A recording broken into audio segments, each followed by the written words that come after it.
In this segment, Stephanie Miller is joined by Bob Sessa.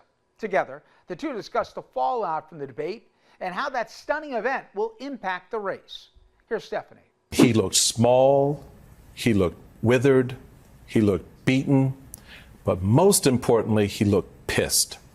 And there's nothing worse than a pissed bigot on the stage with a woman he can't control.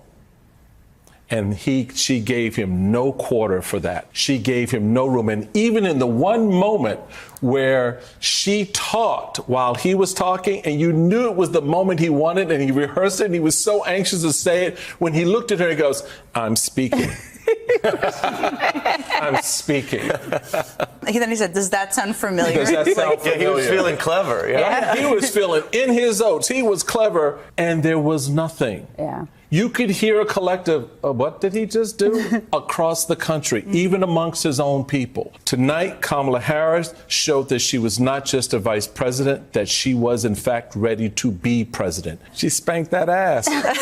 You know, now there's a Venn diagram between Tay-Tay and Dick Cheney. Wow. And Pretty Taylor incredible, Swift. yeah. Wow. The Venn diagram's complete. I kept thinking of you because he wasn't a rake factory. Oh, yeah. That's exactly it. Kamala would just gently place another rake, and he. That's right. You're running around. Nobody's going to your rallies. They're boring. Yeah. People are leaving.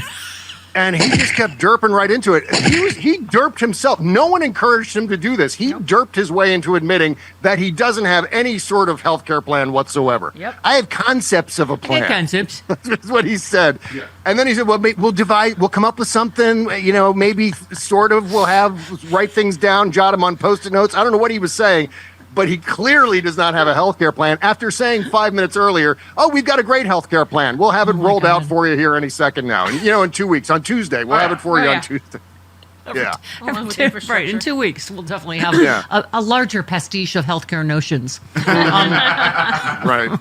Trump always makes things worse for Trump. And but oh my God, the rally. And then he's like, nobody even goes to her rally. So is he back to the AI thing? Like all her huge crowds are AI. No one even goes to hers. No one leaves my rallies. And of course, there's massive amounts of footage of people leaving his rallies. It's like, okay. Well, that was one of the masterful things that she was doing all night long. Is she would work in like some sort of interesting, substantive thing that wove her policy positions and who she is as a person and as a candidate right in there with some sort of jab that would completely sidetrack him. Another rake on the floor around his podium.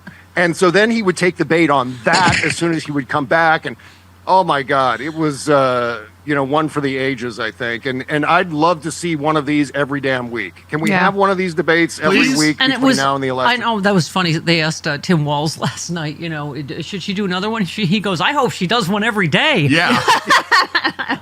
Oh, he was great. And he was on MSNBC right as the Taylor Swift news came down. Yes, we have that. Getting to see Coach Walz react to Swift he was news like, was just awesome. Yeah, he was like, oh, yeah. And he's talking about, oh, yes, I'm a cat. Cat guy, too. Yeah. And what a 1-2 punch. Right after, it's literally, she said, I watched the debate. I did my research. This is, it was such a strong statement. And just like, 20 minutes after the debate's over, it was like, holy cow. Yeah, and just within that span of time that Rachel Maddow was talking to Coach Walz on MSNBC, I think that post on Taylor Swift's account, of course, she's got hundreds of millions of followers. I think it had over a million likes in just a couple of minutes. And we can't underestimate how big a deal that is because that cuts across all demographic groups, certainly energizes younger people. And that's all he cares about is celebrities. Yeah. So, like that, it was Donald Trump's very awful, terrible, horrible day. Oh, yeah. It was, for an hour and a half, it was Kamala Harris doing the speed bag with his goodies, with his junk, right? And then she's done. Taylor Swift comes along and she takes over. She's going thubba. I was so heartened and impressed by her selection of running mate Tim Walz, who has been standing up for LGBTQ plus rights, IVF, and a woman's right to her own body for decades. I've done my research and I've made my choice. Your research is all yours to do, and the choice is yours to make. I also want to say, especially to first-time voters, remember that in order to vote, you have to be registered. I also find it's much easier to vote early. I will link where to register and find early voting dates and info in my story. With love and hope, Taylor Swift, signed Childless Cat Lady. I have to get your response to that, Mr. Governor. All those things, I am incredibly grateful, first of all, to Taylor Swift. I say that also as a cat owner, a fellow cat owner. Look, Swifties, you heard it. We know that it's there. That was eloquent, and it was clear. And that's the type of courage we need in America to stand up. We've seen it out of those Republicans who were at the DNC. We've seen it out of women who would like to have their own personal lives kept personal, but are forced to go out there because they nearly died because they can't get abortion services in a pregnancy. And now you have somebody like Taylor Swift coming out, making that very clear. This would be the opportunity, Swifties. KamalaHarris.com. Get on over there. Give us a hand. Get things going. I was thinking that too, the speed bag. That's what it was like. Yeah. Boogity. And they were just tag teaming it. It was like, okay, all right, Kamala, let me take over here. I'm going to do this now. Kamala's like, finish him. Right.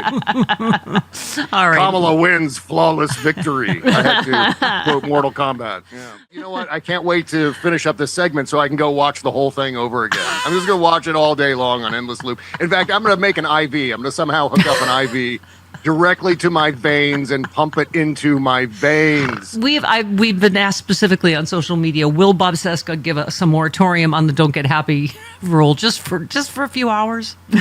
Okay, sure, but be aware that you might bring down the wrath of the whatever from high atop the thing. And if I see one happy, balloon. Okay, you can. If I see one damn balloon.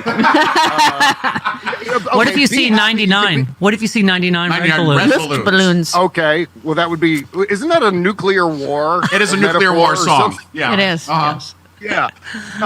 But seriously, you can be happy. I'll give everyone an hour. You can be happy for an hour. Thank you. And then you got to go outside, turn around 3 times and spit. Otherwise, again, wrath of the thing. Bob, we were talking about it. I mean, the polling bears this out. This is exactly the opposite of what we felt after the Biden debate, because we all were like, yeah, oh, God.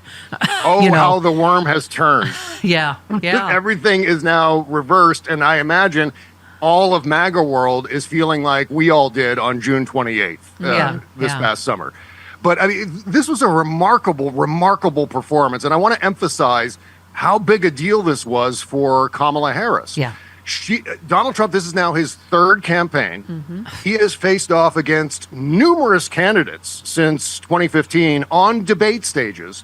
Kamala Harris is the first candidate to know exactly how to handle him on a debate stage throughout this entire long, nightmarish ordeal of 9 years. Let me respond as to the rallies. She said people start leaving. People don't go to her rallies. There's no reason to go. And the people that do go, she's bussing them in and paying them to be there and then showing them in a different light.